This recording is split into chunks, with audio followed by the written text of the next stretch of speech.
Today's khutbah is dedicated to two of the attacks of the devil. We've been talking about the story of creation for a few weeks now, and I'm going to continue that as the ayat of Surah Al-A'raf continue. I would also encourage you on your own time to read Surah number 7. It's not that far in. This is the ayat in the teens. So when you start the surah, by the time you get to the 26th ayah, that's where the story is, right? Even before then. So it's not a lot of reading. And it'd be interesting for you and beneficial for you to start reading and even start asking questions of your own or writing contemplations of your own in your notes as you read the Quran, because that's something we're supposed to do. One of the things Allah Azza wa Jal mentions in Quran about our relationship with the Quran is He calls it ayatun lis-sa'ilin.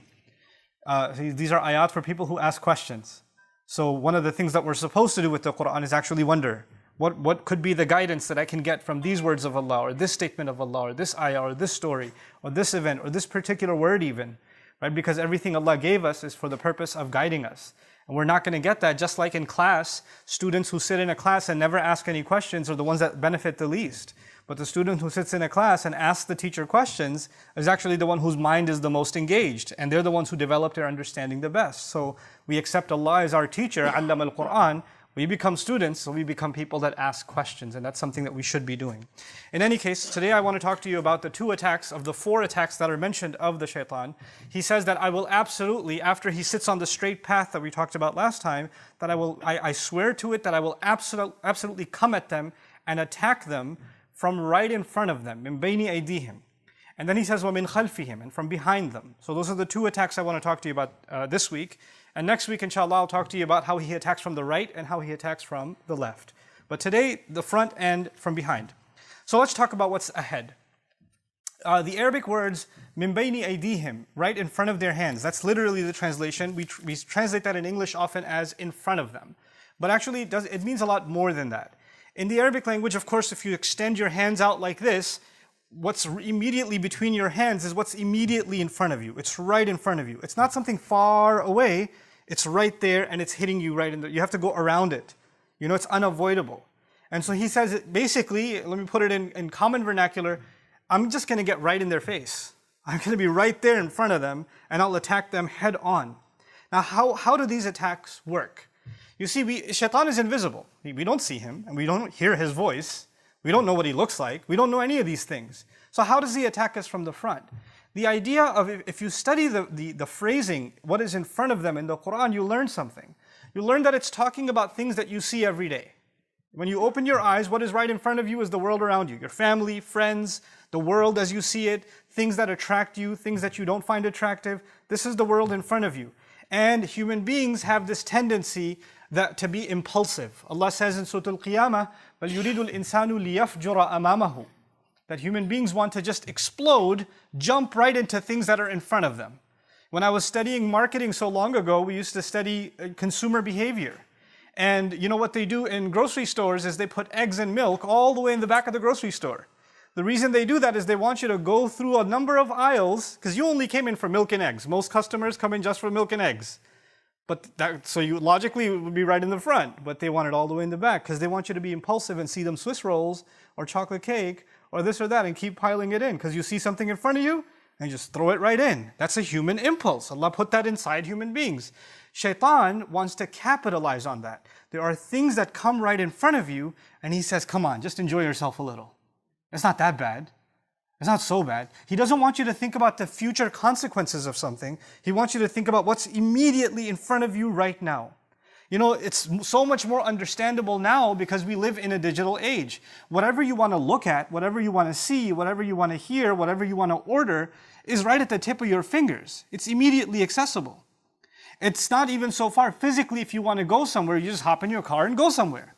You can make a decision to follow whatever impulse, whatever desire, whatever thought comes in your head, and you just immediately run after it, and you don't think about the consequences. You know, a lot of people that engage in sin, if you ask them, why do you want to engage in sin? They don't say that I want to be a sinful person, I just don't want to think about it. I don't want to think about it. And if you try to make them think about the consequences of this behavior, then don't talk to me about that, you know? I've often spoken to you about doctors that I know that work in the emergency room and the kinds of things they see on Friday night. People just want to get away from their troubles, knock down a couple of drinks, And then the kinds of horrendous things you see in the emergency room, so much of it related to alcohol. So much of it related to overconsumption. Why? Because those people don't want to think that alcohol has destroyed so many lives before you and me, but I don't want to think that that's going to happen to me. I just want to have fun right now. I just want to get the buzz right now. That's all I care about right now. The consequences, I'm not concerned with. This is the first thing shaitan wants. What is right in front of you, he'll attack you by making you not think about the consequences of things. The other meaning of what is right in front of us is material things.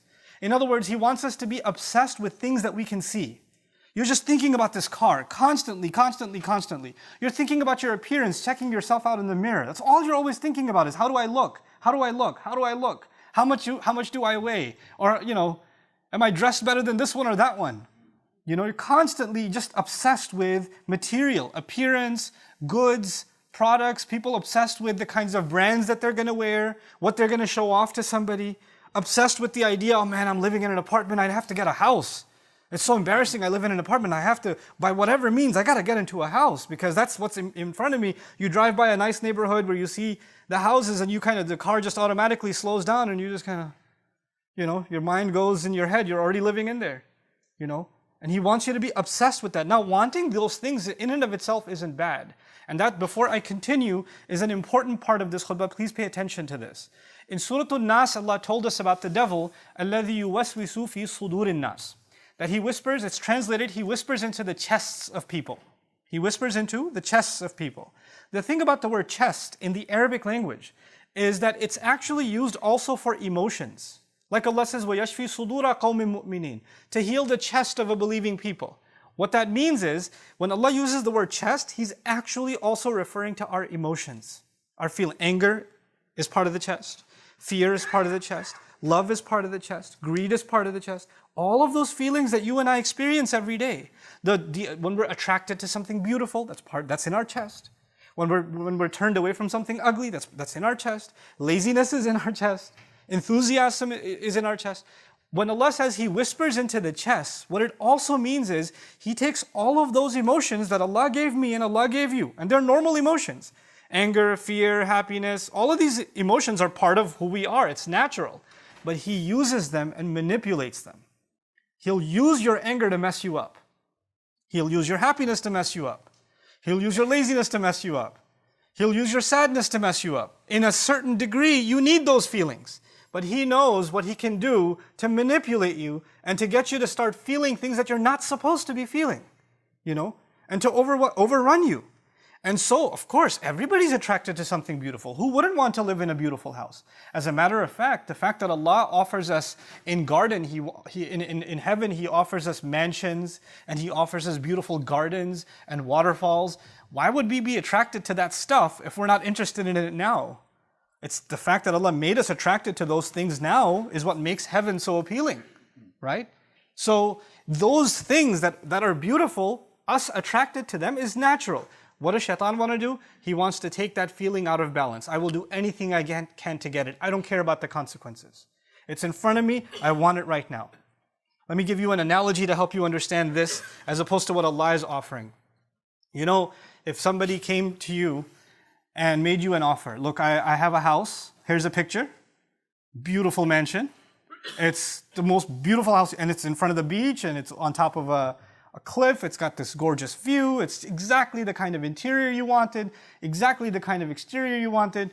Everything you ever wanted is there in that house. And he says, this house is worth a few million, but I'm willing to sell it to you for $200. First of all, you won't believe it. That's no way you're going to sell me that for $200. But then he furthers the offer. He says, listen, it's guaranteed. I'm giving it to you for $200, but the only thing is, you can have it after 15 years. You can't have it right now. So I need the $200 now, but you can have it after 15 years. Okay? There's no way you'd take that deal. It's a scam. But basically, that's what Allah is offering. He says, here's heaven. Doesn't take much to get in it. I'm not asking for a lot, but you can't go now. You can't go now. And the devil comes along and says, look, I'm not giving you a mansion in heaven. I'll give you much less. But the thing is, I'll give it to you right now. It's cheap. Just do it right now. It's much easier. You don't have to pay anything to me. And he'll just make the immediate cash offer. Those of you that are in business, when somebody comes to you and says, hey, I want to buy your product, but I'll make the payment next month. Somebody else comes to you and says, I want to buy your product, but I'll pay you cash. Right now, give me 10% discount. You'll take the cash? Because I don't want to wait for another month. Human beings, تُحِبُّونَ الْعَاجِلَةِ. We want things that come quickly. Shaitan capitalizes on that. He excites your feelings and says, why do you have to wait? Why do you have to be patient? Why can't you have what you want right now? Don't you want to be happy? He comes at you right in front of you and you can't see anything but what you desire, what you want. And it blinds you to the point where you just don't want to think about what's going to happen afterwards, what damage it will do to others, what damage it will do to yourself. You're just completely led on by him. That's actually one of the great attacks of shaitan from the front, from right in front. He glazes your eyes over. And then Allah Azza wa Jal describes, about min bayni aydihim is about the future.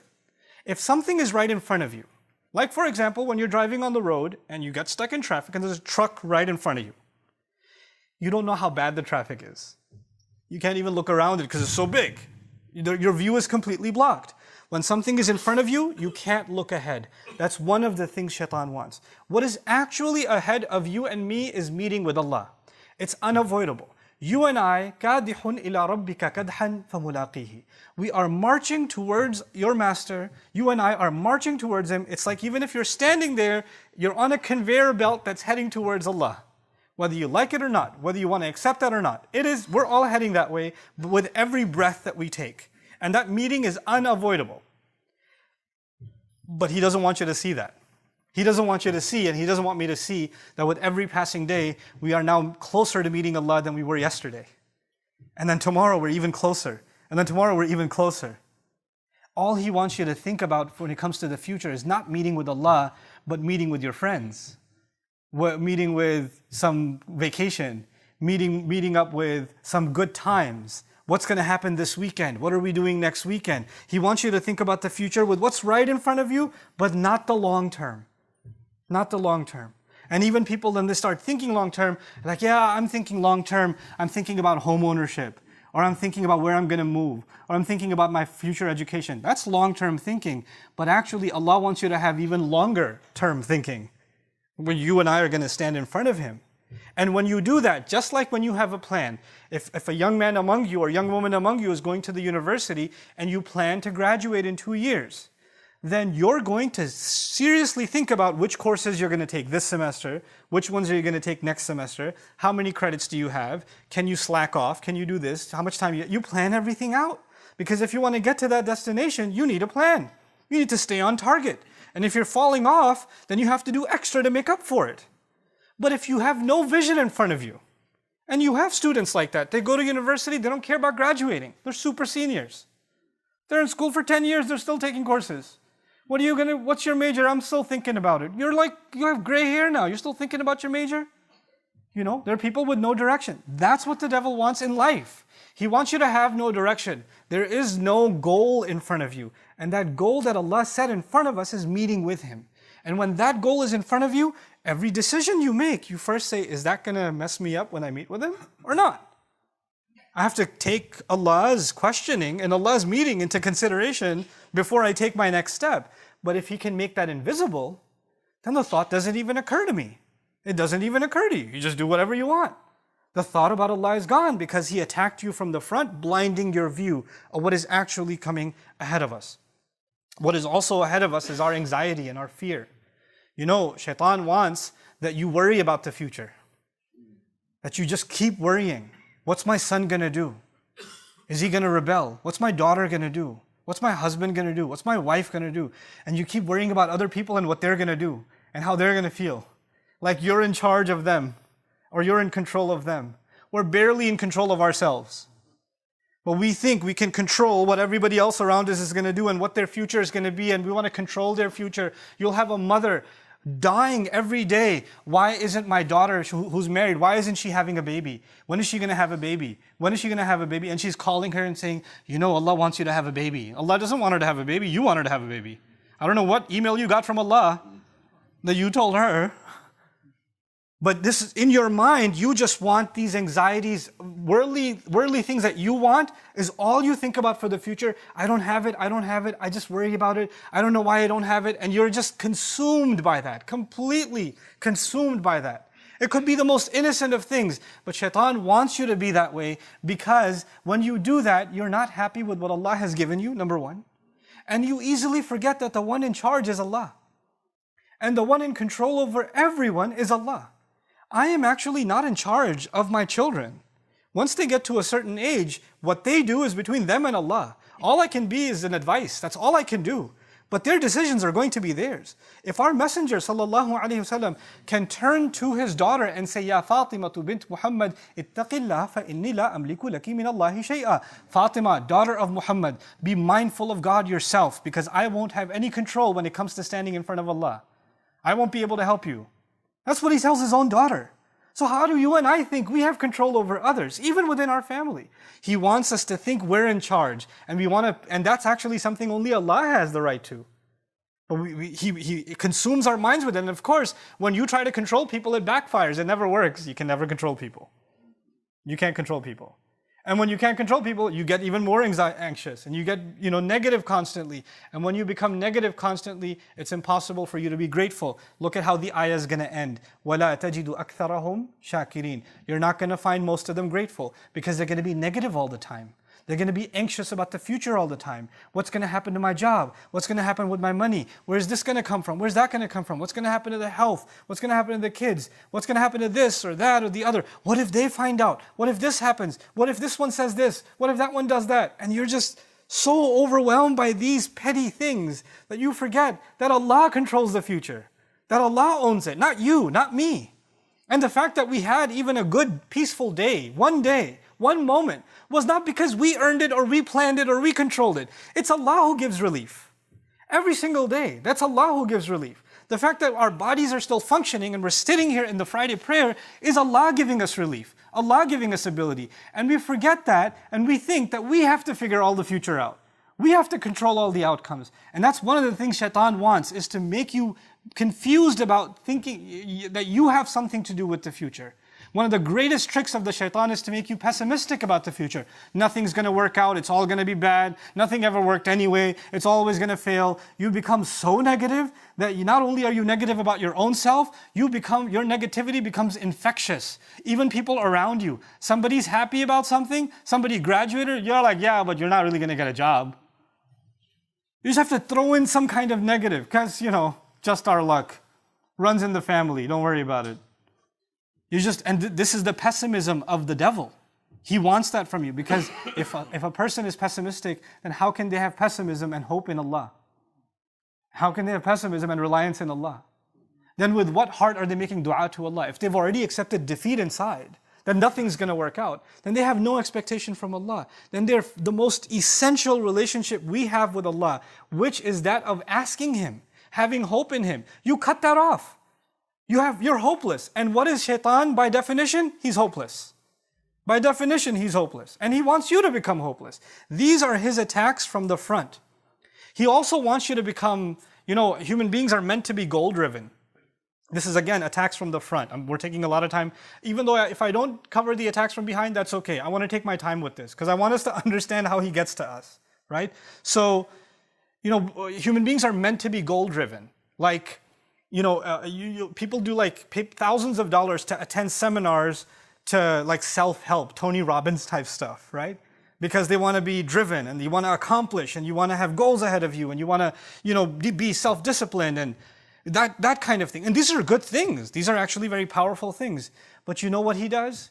He makes you set your goals. Let me give you an analogy first. When you take, mountain climbers, they take the rope and they throw the hook on top. If you threw your hook 20 feet high, that's as high as you'll ever go.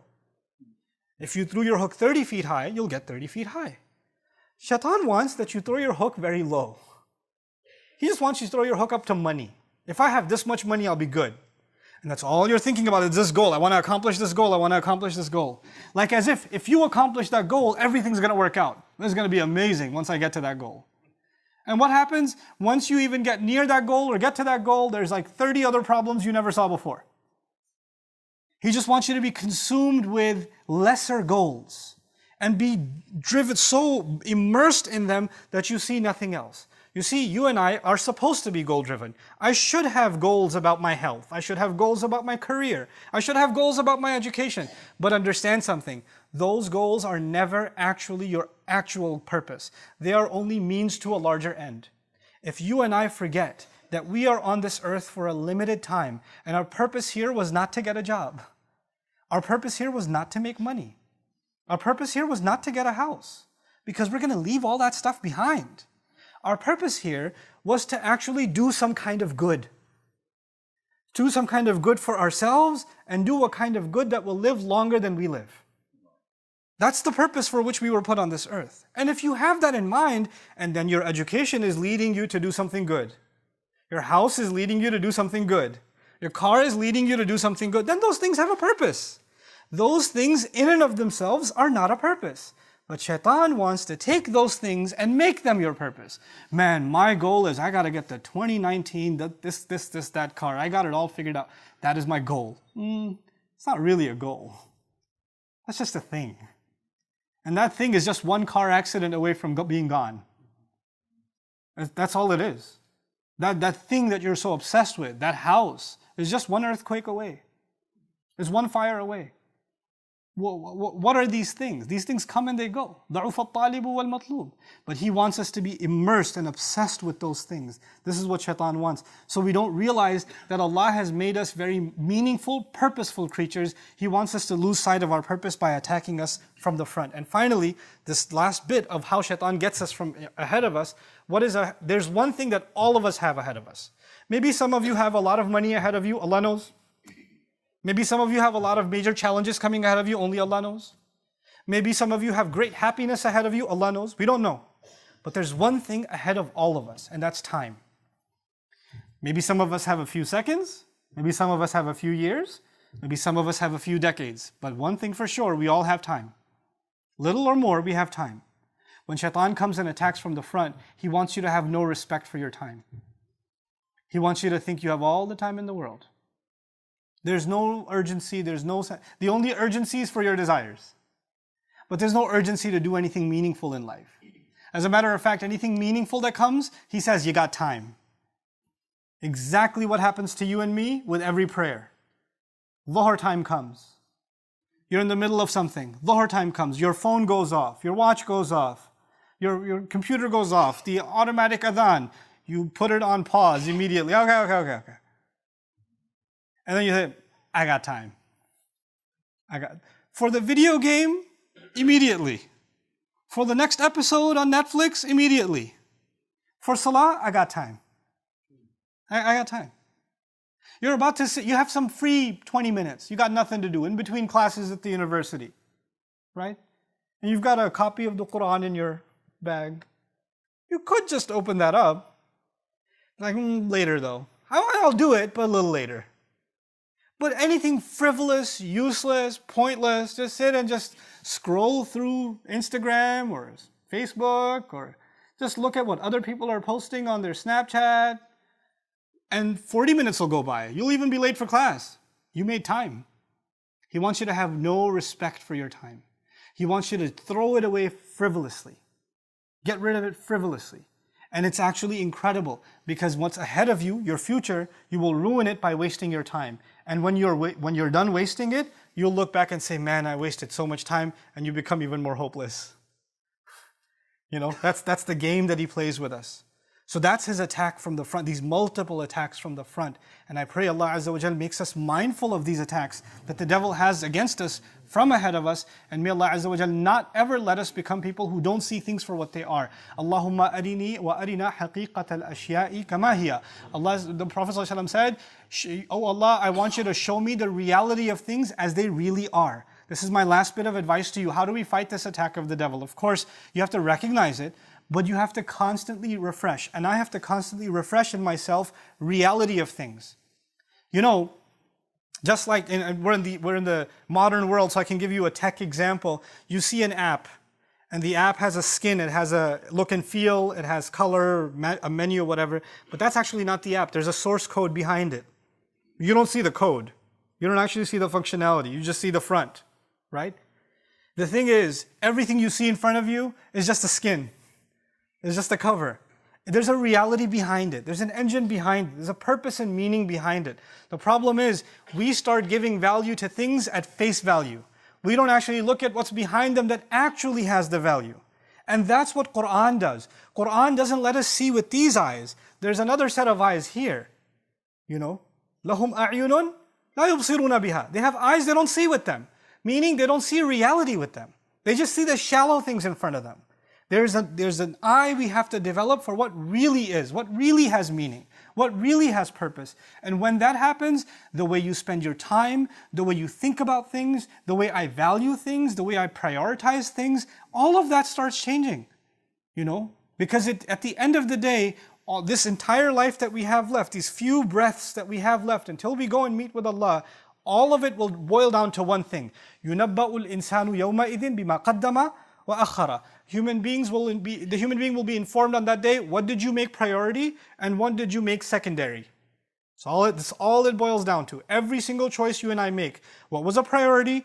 What could wait? What was a priority? What's less important? That's all it is. And that's all Shaitan wants to mess up what's coming ahead of us. He'll make us think about the wrong priorities. And he'll make us put aside what is actually important. May Allah Azza wa Jal make us of those who put the priorities in the right place and don't allow the whispers of shaitan to dissuade us from our purpose. Barakallahu li wa lakum fil Qur'an al-Hakim wa nafa'ani wa iyyakum bil ayati wa dhikr al-Hakim.